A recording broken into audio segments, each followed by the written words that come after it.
hauna kiburi. Upendo wa Mungu hujenga, hauna ujuaji, hauna kiburi, hauna majivuno, hauna majisifu. Upendo wa Mungu hujenga, hauna kiburi, hauna ujuaji, hauna majisifu. Lakini pia upendo wa Mungu hauhukumu wengine, bali unachokifanya hata kama mtu amekosea, unamwonyesha njia kwa upendo. Bwana Yesu asifiwe.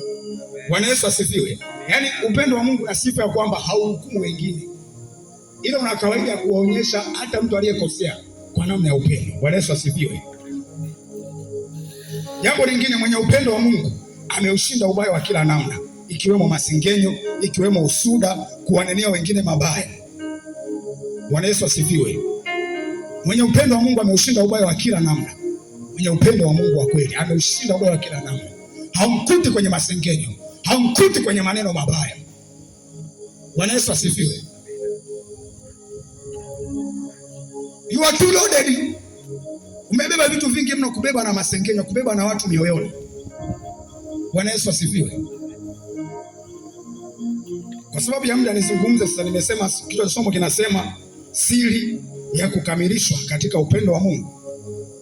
Siri ya kukamilishwa katika upendo wa Mungu. Kabla sijaenda hapo, nimalizie kitu kingine kwa habari ya upendo wa Mungu. Upendo wa Mungu hauna ubinafsi. Mtu mwenye pendo la Mungu hawezi kujipenda mwenyewe zaidi anavyopenda mambo ya Mungu. Upendo wa Mungu hauna ubinafsi. Mwenye upendo wa kweli wa Mungu hawezi kujipenda mwenyewe zaidi anavyopenda kazi ya Mungu. Hawezi kutanguliza mambo yake mwenyewe. Kwake kazi ya Mungu itakuwa kipaumbele.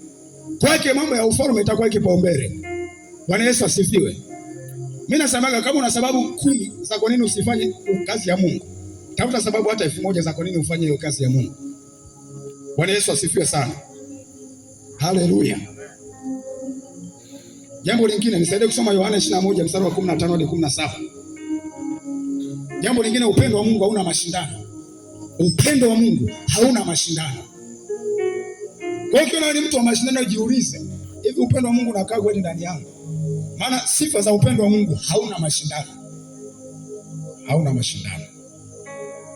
Hauna mashindano. Tumefika Yohana 21 mstari wa 15 hadi 17.